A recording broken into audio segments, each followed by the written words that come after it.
ხალბატონებო და ბატონებო, ვიწყებთ ორმხრივი დოკუმენტების ხელმოწერის ცერემონიას. ხელი ეწერება საქართველოს მთავრობასა და უკრაინის მინისტრთა კაბინეტს შორის განათლებისა და მეცნიერების სფეროში თანამშრომლობის შესახებ შეთანხმებას. საქართველოს მთავრობის სახელით დოკუმენტს ხელს აწერს საქართველოს ვიცე-პრემიერი განათლებისა და მეცნიერების მინისტრი ალექსანდრე ჯეჯელავა. უკრაინის მინისტრთა კაბინეტის სახელით დოკუმენტს ხელს აწერს უკრაინის საგარეო საქმეთა მინისტრი პავლო კლიმინკი.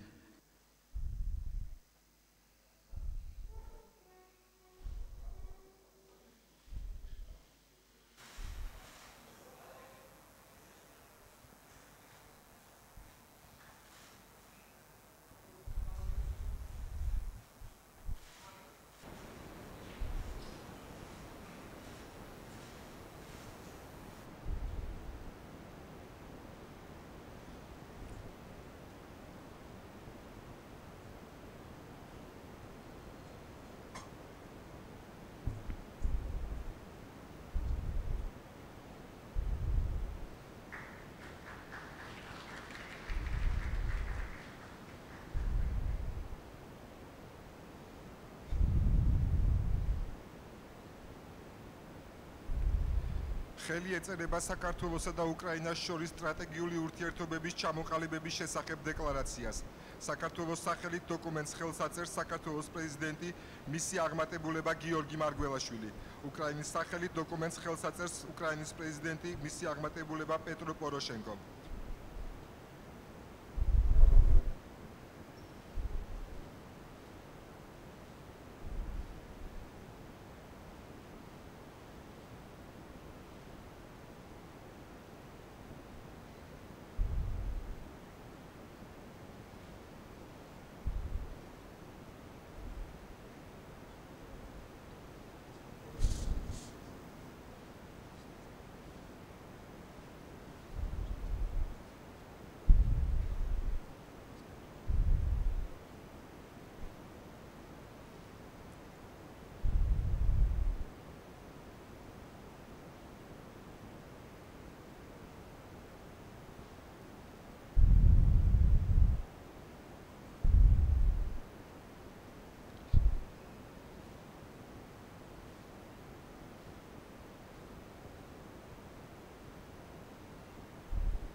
მოგესალმებით. თქვენ ვაღმატებულებავ უკრაინის პრეზიდენტო ბატონო პეტრო პოროშენკო. ჩვენ ამ წუთას ხელი მოვაწერეთ საქართველოსა და უკრაინას შორის სტრატეგიულ პარტნიორობას. დოკუმენტს, რომელიც ასახავს ჩვენ ქვეყნებს შორის, ჩვენს ხალხებს შორის იმ რეალურ განწყობას, რომლის სამსახურშიც დგევარ მე და დგას უკრაინის პრეზიდენტი. ჩვენ ვართ ერები, რომელმაც საუკუნეების განმავლობაში ამაყად ვატარეთ თავისუფლების, დამოუკიდებლობის დროშა და ერები, რომლებიც მზად არიან ამ არჩევანისთვის იბრძოლონ. დღეს თბილისს სტუმრობს ისტორიული ვიზიტით უკრაინის პრეზიდენტი, ადამიანი, რომელიც უდგას ხელმძღვანელობს უკრაინელი ხალხის ბრძოლას თავისუფლებისთვის და თავისუფალი არჩევანისთვის. ბრძოლას, რომელიც ჩვენს გავიარეთ და რომელშიც ქართველებმაც ვაჩვენეთ, რომ ჩვენთვის ყველაზე მაღალი ღირებულება ჩვენი თავისუფალებაა და არჩევანის თავისუფლება. დღეს მართლაც მნიშვნელოვანი ვიზიტია უკრაინის პრეზიდენტის მხრიდან საქართველოში საქართველოში სახელმწიფო ვიზიტი დიდი ხანია არ განხორციელებულა და მე მადლობას უთხრი ბატონ პეტროს იმისთვის რომ მან მიიღო ჩვენი მოწვევა და ამ ვიზიტით კიდევ ერთი მნიშვნელოვანი სტიმული მისცა ქართველ და უკრაინელ ხალხებს შორის თანამშრომლობას. ბატონო პეტრო, თქვენ დღეს ბრძოლის ველზე ხართ და კარგად ხედავთ იმას, რაც ქართველებმა ვნახეთ 90-იანებში, რაც ქართველებმა ვნახეთ 2008-ში, ეს არის ჩვენი მეზობლის რუსეთის ფედერაციის ინტერესები, რომელიც ხორციელდება პრივილეგირებულ ინტერესთა სფეროს პოლიტიკით, რომელსაც მოაქვს დესტაბილიზაცია, მოაქვს ადამიანური ტრაგედია, მოაქვს აშორებს ერებს და არა ახლებს მას. მაგრამ ამავე დროს თქვენ იმყოფებით საქართველოში, რომელმაც გაუძლო ამ წნეხს, საქართველოში, რომლის რა თქმა უნდა ორი რეგიონი არის ოკუპირებული, მაგრამ ამავე დროს ეს არის ქვეყანა, რომელიც ორიენტირებულია თანამშრომლობაზე, ორიენტირებულია მეგობრობაზე და ორიენტირებულია საერთაშორისო პროექტების და თანამშრომლობის გაძლიერებაზე. ჩვენ დღეს მიმოვიხილეთ ბევრი მნიშვნელოვანი საკითხი. პირველ რიგში ეს არის ჩვენი ერთობლივი აქტიური პოლიტიკა საერთაშორისო არენაზე. მე მინდა მადლობა უთხრა უკრაინის პრეზიდენტს იმ აქტიური პოზიციისათვის, საქართველოს პრობლემატიკის აქტიური წარმოჩენისათვის, რომელსაც ჩვენ უკრაინელი მეგობრები საერთაშორისო ფორუმებზე გვაძლევენ და გამოავლენენ. მე ამ კონტექსტში ჩვენ შევთანხმდით პირადად ბატონ პრეზიდენტთან, რომ ჩვენ ვიქნებით კიდევ უფრო აქტიურები ჩვენს ერთობლივ მესიჯებში, ჩვენს ერთობლივ პოზიციებში და მოვითხოვთ კიდევ უფრო აქტიურად საქართველოს და უკრაინის ინტეგრაციას ევროპულ და ევროატლანტიკურ სივრცეში.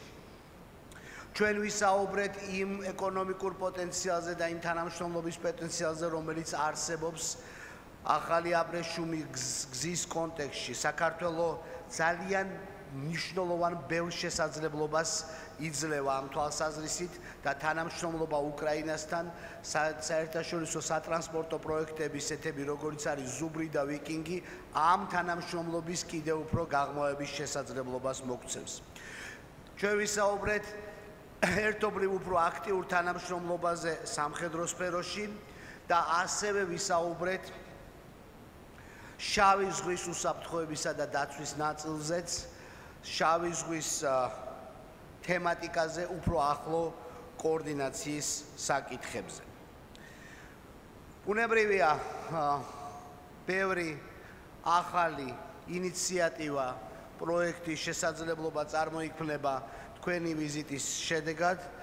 ბატონო პრეზიდენტო, ჩვენ გვექნება კიდევ ხვალაც სამუშაო ფორმატები და მე დარწმუნებული ვარ, რომ ის ისტორიული მტკიცე კავშირები, რომლებიც არსებობს ჩვენ ქვეყნებს შორის, თქვენი ვიზიტის და ამ სტრატეგიული თანამშრომლობის შესახებ დეკლარაციის ხელმოწერის შემდეგ, გამომდინარე იქედან, რომ შეიქმნება კიდევ უფრო მეტი სამუშაო ფორმატის შესაბამისი საბჭოს სახით, რომელიც ამ დეკლარაციის ფარგლებში იქმნება, ჩვენ მოგცემ შესაძლებლობას უფრო აქტიურად გავაღრმავოთ თანამშრომლობა. კიდევ ერთხელ მადლობა თქვენ და თქვენ მეუღლეს ჩვენი ქვეყნის სტუმრობისთვის.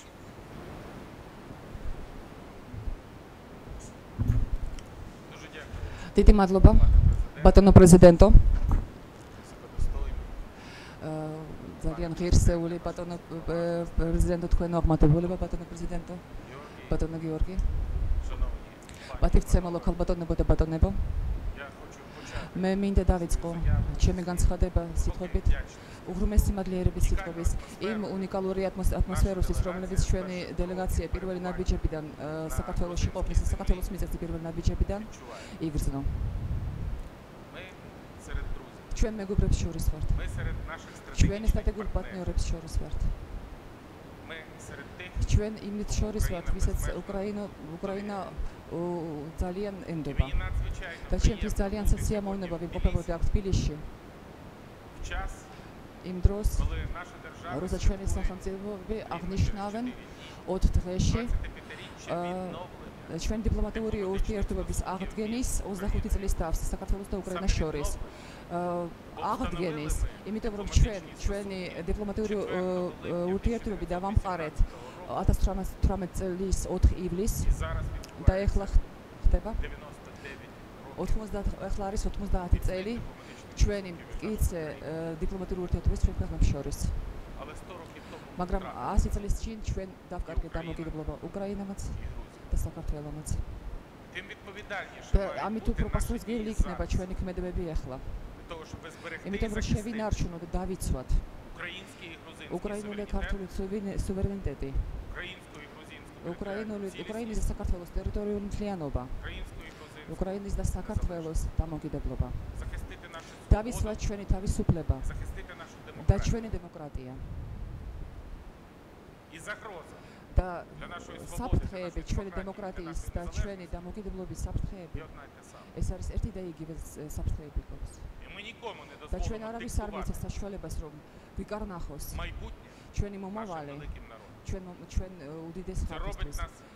ეს ჩვენ უფრო დაახლოებებულები ვართ, უფრო უკრაინების ჯერათ, რომ როგორც ადრე იყო, ძალიან რთულ დროს უკრაინელს შეუძლიათ ჰქონდეთ ქართველი მოძმე ხალხის იმედი, როგორც ქართველ ხალხს შეუძლია ჰქონდეს უკრაინული ხალხის მტკიცე მხარდაჭერის იმედი. ეგრე იყო 2008 წელს, ეგრე იყო 2014 წელს და ახლაც არის. და ყველა თითოეულს ჩვენ გვაქვს პერსონალური გვერდები, რომლებიც ისახავენ ჩვენ მეგობრობას ქართულ და უკრაინულ ხალხებს შორის. ყველა მარიცის რომ 23 წელს ჩემი დიდი ბაბუა, ჩემი მეუღლის თავის ოჯახის შვილი და ჰოლოდომორი იყო იზოლებული, გაქცეული იყო თბილისში. და საქართველო უშველა ჩემი მეუღლის ოჯახი აი მშერის სიკვდილისგან. და ჩემი მეუღლის ბებია ანნა ნადეჟდინა 43 წელს მოხვდა სტალინგრადში და იყო ევაკუირებული და ფიქრობთ სად თბილისში.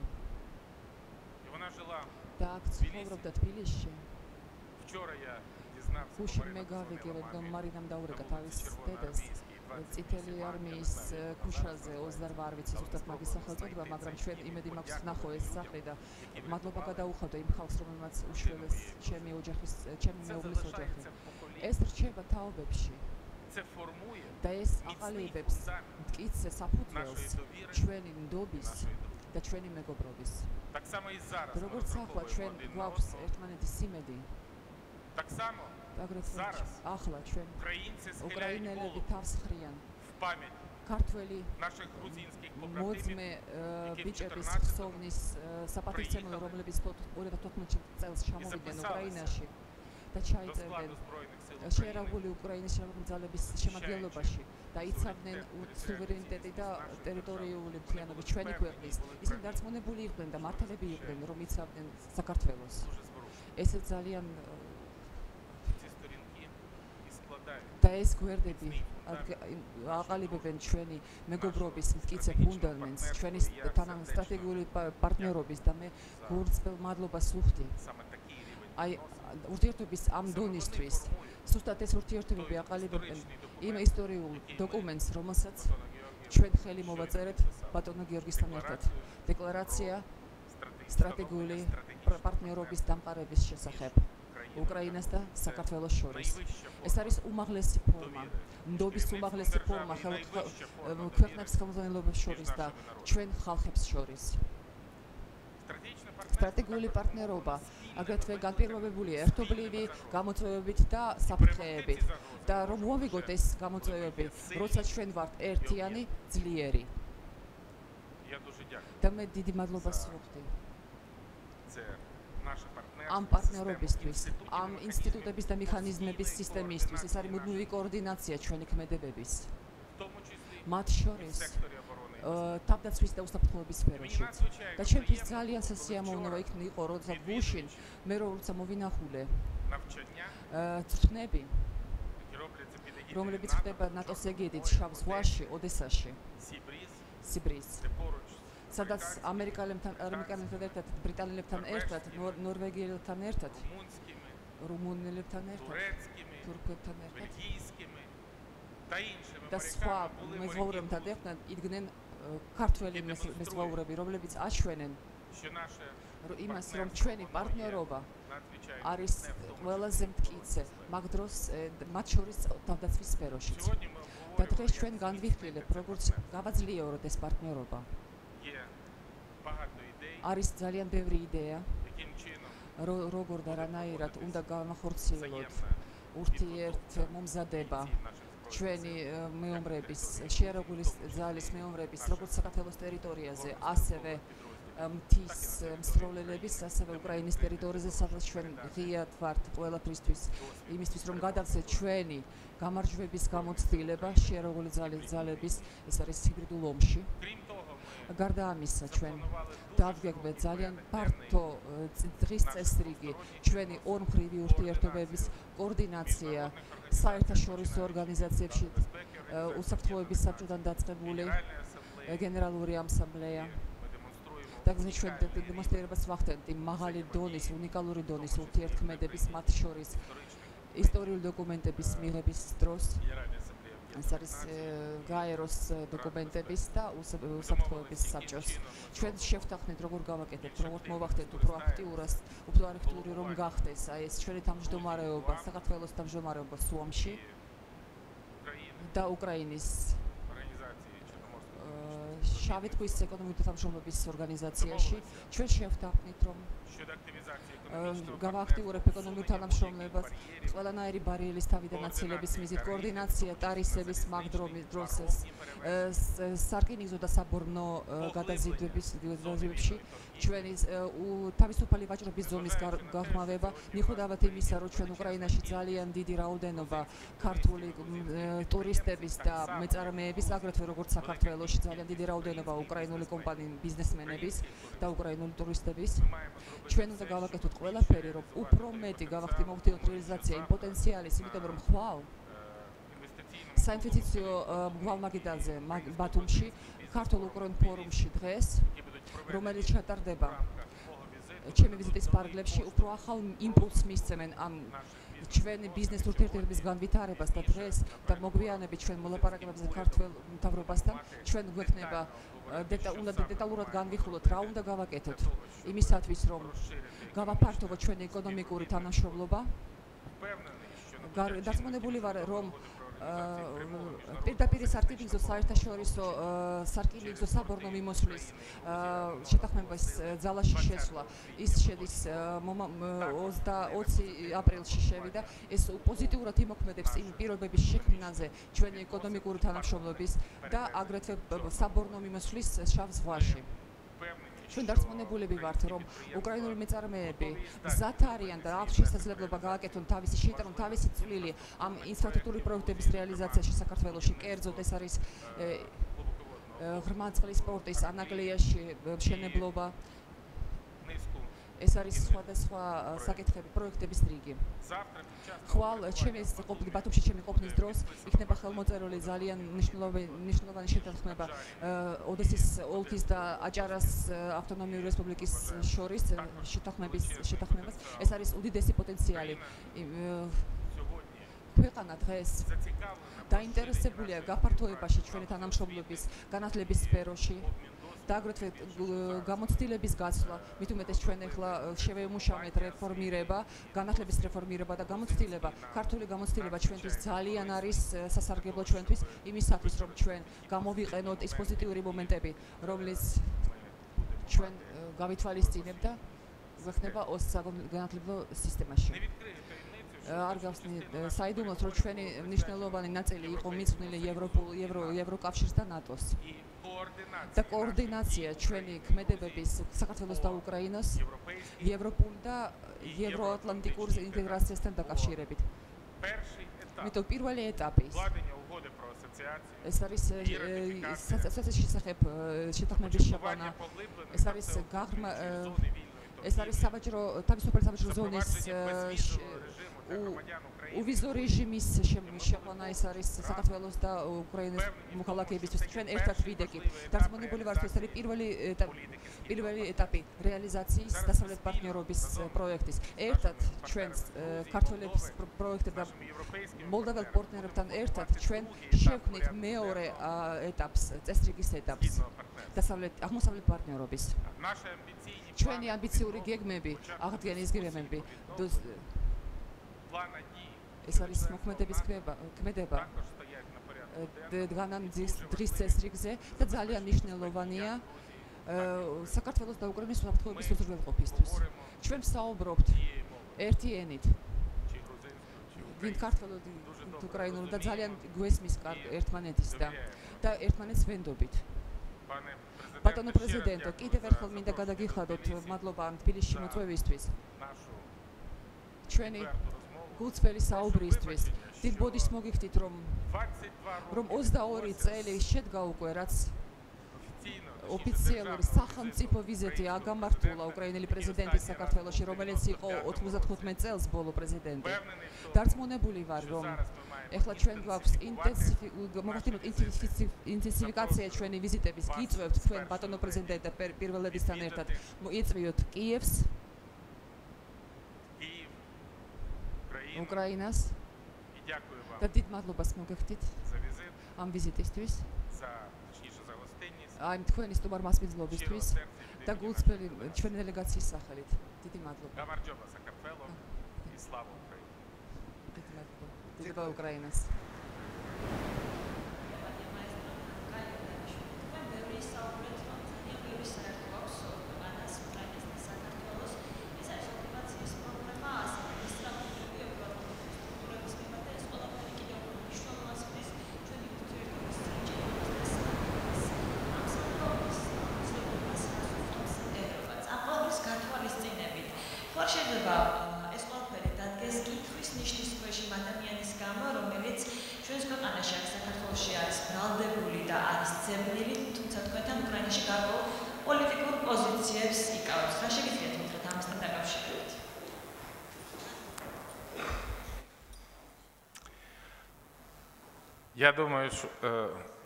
I think that it would be a great idea if you repeat the question, because the interpreter do not listen in anything, either in English or in Georgian once again for the interpreter.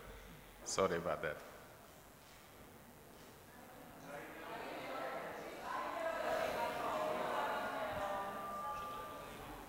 თარგმანი არ იყო და Maybe anybody can translate that. That would be easier for me. თქვენ ისაუბრეთ ასევე საერთო პოლიტიკას და სტრატეგიას გააუქმებთ ინგლისურად. Now it's okay, please. ანუ ისაუბრეთ თქვენ რომ უფრო უნდა გააქტიურდეს თქვენი მესიჯები ასევე პოლიტიკას საერთაშორისო ასპარეზზე, რომელიც უკავშირდება როგორც ოკუპაციას, ასევე ევროატლანტიკური სტრუქტურებისკენ სწრაფას. აი კონკრეტულად რა ნაბიჯებს გადადგამთ, რა ნაბიჯები მოიაზრება ამ პოლიტიკის განხორციელებისთვის?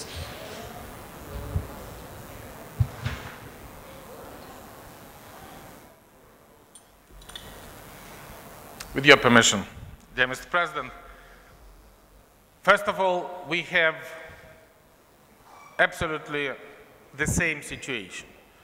We have a problem for the deoccupation of our territory, to renew our sovereignty and territorial integrity.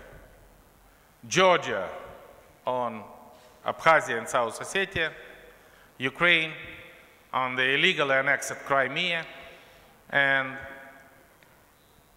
east of Ukraine occupied by Russian troops. And only our effective coordination in a framework of the international organization started with the United Nations, Security Council of the United Nations, support of the sanction against Russian Federation, until the full implementation of Minsk Agreement and withdrawal of the Russian troops from the occupied territory of East Ukraine and Crimea, renew Ukrainian sovereignty and put the full control on the uncontrolled part of Ukrainian-Russian border.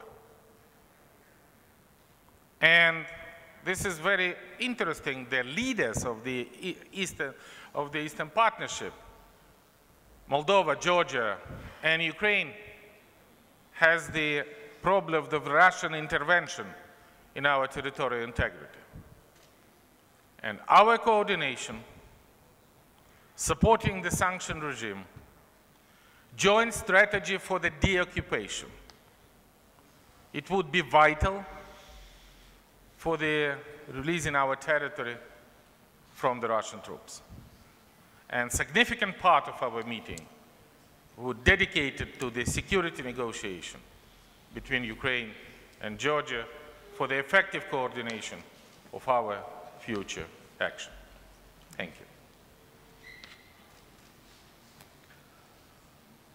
ერთი მნიშვნელოვანი დეტალი აღნიშნა ბატონმა პრეზიდენტმა თავის გამოსვლაში იმის თაობაზე, რომ ჩვენ წელს 25 წელი გვაქვს დიპლომატიური ურთიერთობის აღდგენის, ასე რომ ჩვენ და უკრაინას გვაქვს ფაქტიურად ერთიანად დიპლომატიურ კონტექსტში მუშაობის 100 წლიანი გამოცდილება. ჩვენ პირველად დავამყარეთ მაშინ ჯერ კიდევ დიპლომატიური ურთიერთობები, როდესაც მოხდა ჩვენი ქვეყნების პირველი დამოუკიდებელი რესპუბლიკების შეიქმნა.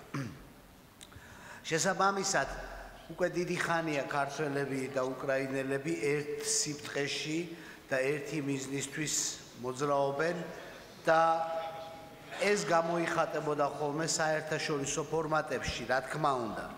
თუმცა დღეს ჩვენ შევქმნით კიდევ უფრო მუშა მექანიზმი სტრატეგიული ხელშეკრულების ხელმოწერით და როგორც უკვე მოგახსენეთ, სტრატეგიულ ხელშეკრულებაში იმ საბჭოს გაჩენით, რომელიც კიდე უფრო აქტიურად ყველა უწყების დონეზე ცალ-ცალკე განახორციელებს საქართველოს და უკრაინის პროცესების ჰარმონიზაციას, კოორდინაციას, ერთიანი პოზიციის დაფიქსირებას უმნიშვნელოვანესი ეგზისტენციალური მნიშვნელობის პოლიტიკურ საკითხებზე.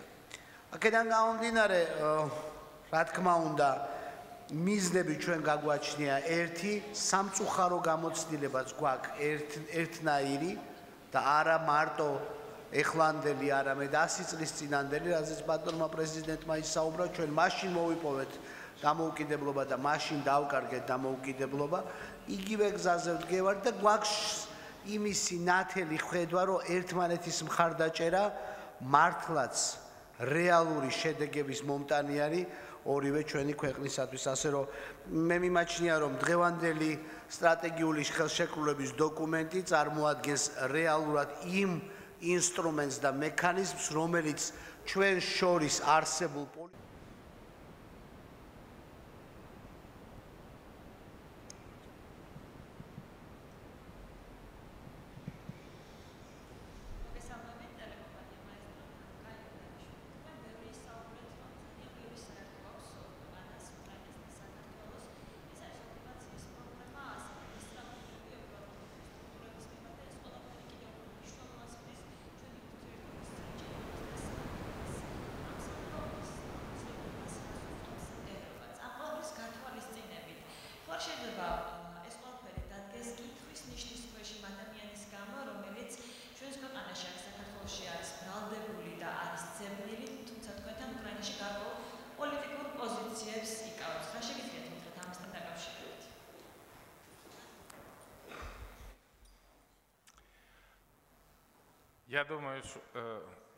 I think that it would be a great idea if you repeat the question, because the interpreter do not listen in anything, either in English or in Georgian once again for the interpreter. Sorry about that.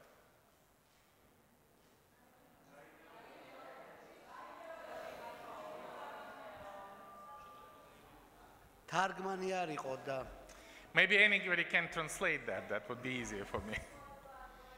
თქვენ ვისაუბრეთ ასევე საერთო პოლიტიკას და სტრატეგიას გაუქმებთ ინგლისურად. Now it's okay, please. ანუ ვისაუბრეთ თქვენ რომ უფრო უნდა გააქტიურდეს თქვენი მესიჯები ასევე პოლიტიკას საერთაშორისო ასპარეზზე, რომელიც უკავშირდება როგორც ოკუპაციას, ასევე ევროატლანტიკური სტრუქტურებისკენ სწრაფას. აი კონკრეტულად რა ნაბიჯებს გადადგამთ, რა ნაბიჯები მოიაზრება ამ პოლიტიკის განხორციელებისთვის?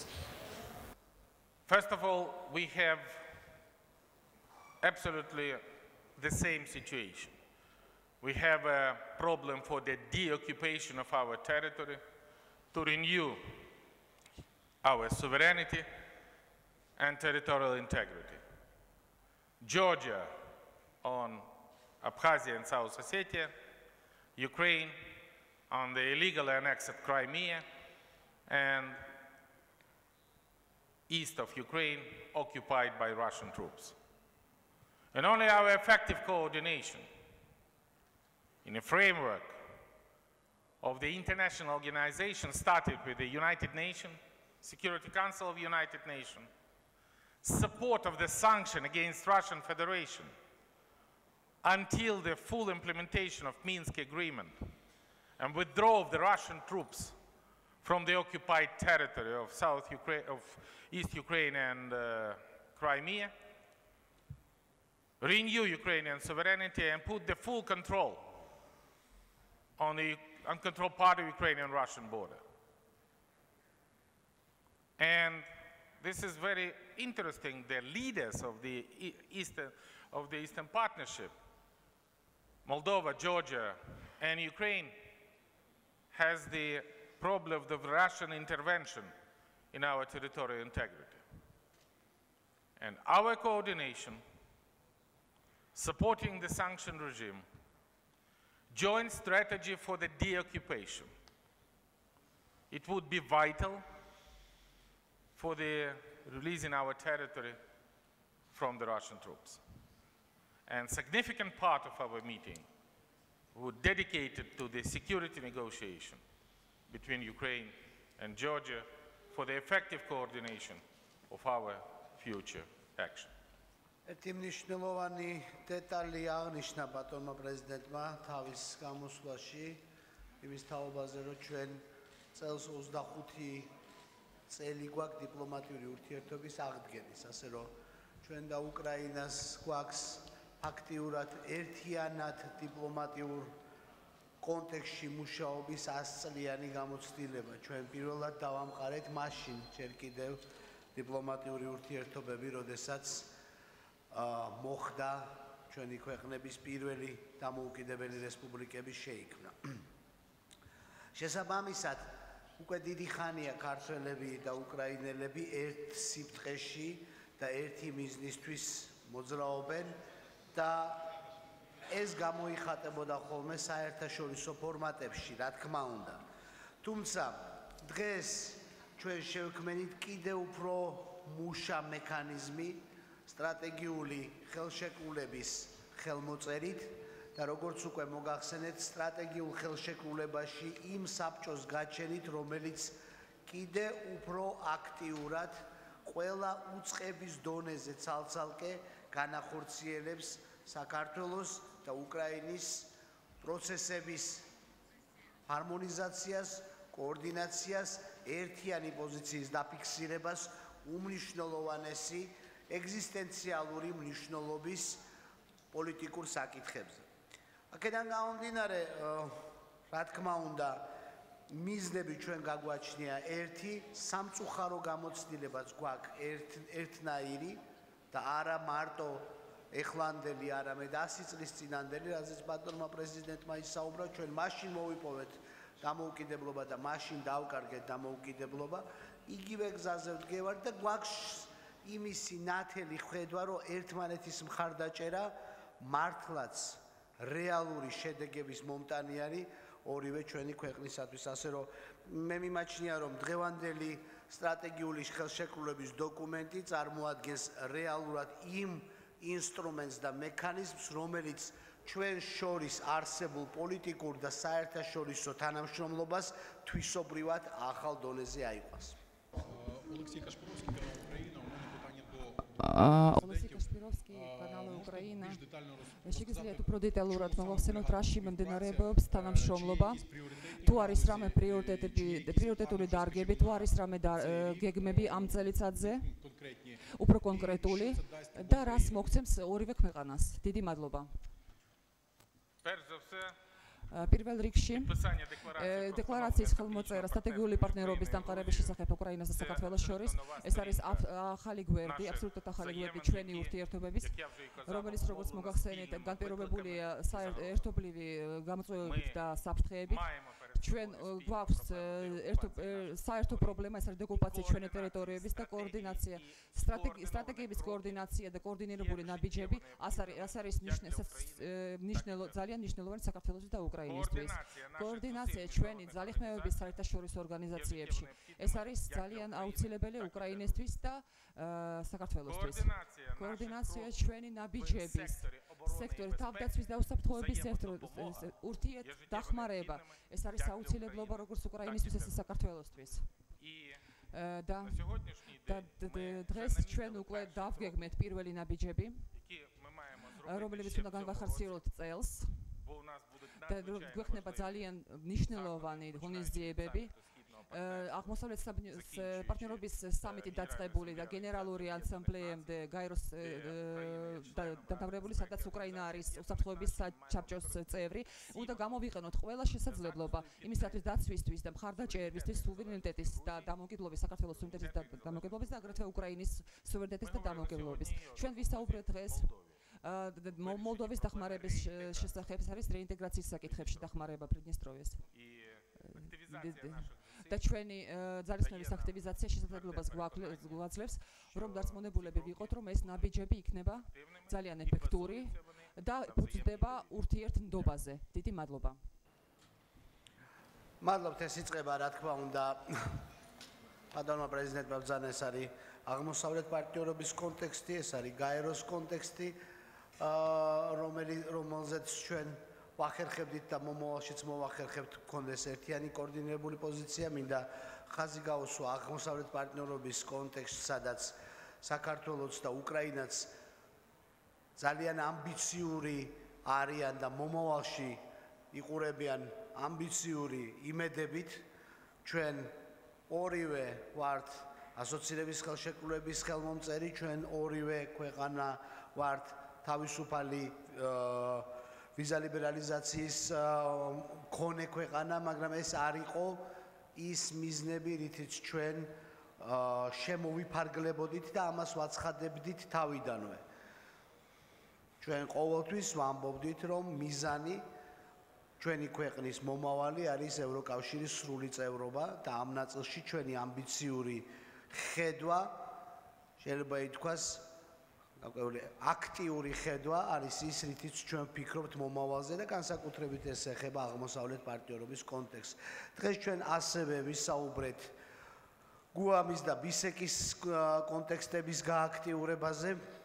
მე მინდა თქვა, რომ ბატონი პრეზიდენტი თავისი პრეზიდენტობის პირველივე დღეებიდან, როდესაც ჩვენ გქონდა შეხვედრა, ეს იყო შეხვედრები ვაშინგტონში, ეს იყო ჩვენი სატელეფონო საუბრები, შეხვედრები კიევში, ყოველთვის აქტიურად აყენებდა გუამის მნიშვნელობას და იმ პოტენციალს, რომელიც ამ საერთაშორისო ორგანიზაციას გააჩნია და რომლის ათვისების შესაძლებლობა და ამბიციაც უნდა გქონდეს თითოეულ მისწევს, განსაკუთრებით საქართველოს თავმჯდომარეობის მომენტში. შესაბამისად, ეს არის უახლოესი დაგეგმილი, ასე ვთქვათ, მიზნები, მაგრამ კიდევ ერთხელ მინდა დაუბრუნდე ჩვენს მიერ მოწერილ დოკუმენტს, რომელიც არა მხოლოდ დეკლარაციის სახით ასახავს მისწრაფებებს ჩვენი პოლიტიკური წრეების და ჩვენი ხალხების, არამედ ქმნის კონკრეტულ მექანიზმსაც, რომელიც მოემსახურება ამ მიზნების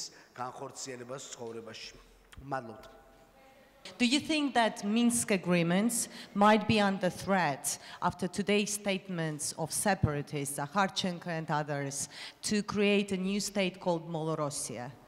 and to introduce emergency, the regime in Ukraine. From the very first moment of the military aggression of my nation, the purpose of Russian Federation was divide Ukraine by half. I had a project of Novorossiya, which include 9 regions of Ukraine. This project is totally collapsed. And new armed forces of Ukraine stopped Russian aggression on the touchline. And when I was elected as a president, the whole Donbass was under Russian occupation. And we released 2/3 of the Donbass territory, including the Severodonetsk, Lysychansk, Kramatorsk, Slavyansk, Mariupol, and many other places, ruined the dream of Russia about Novorossiya. And you should understand that the Zakharchenko and Plotnitsky, they are not political figures. They are Muppet show, which translated and the messages they received from Russia. Minsk agreement is a unique instrument. Georgia, unfortunately, don't have anything like that when Russia signed their obligation to withdraw foreign troops, to make a ceasefire, to release the hostages, to grant it the uninterrupted access of the special monitoring mission of the OSCE to the all occupied territory, and to give the situation on the uncontrolled part of the Ukrainian-Russian border to the control of the Ukrainian border control officers. This is the Russian obligation. And this is the instrument and mechanism for introducing the sanction against Russia. And 3 years, the whole world was not punished, but motivated Russia to sit at the table of negotiation. Russia tried to blackmail us by danger of recognizing the independence of so-called Donetsk and Lugansk People Republic on the Abkhazia scenario. But does the people in Abkhazia, on the occupied Abkhazia, living happily?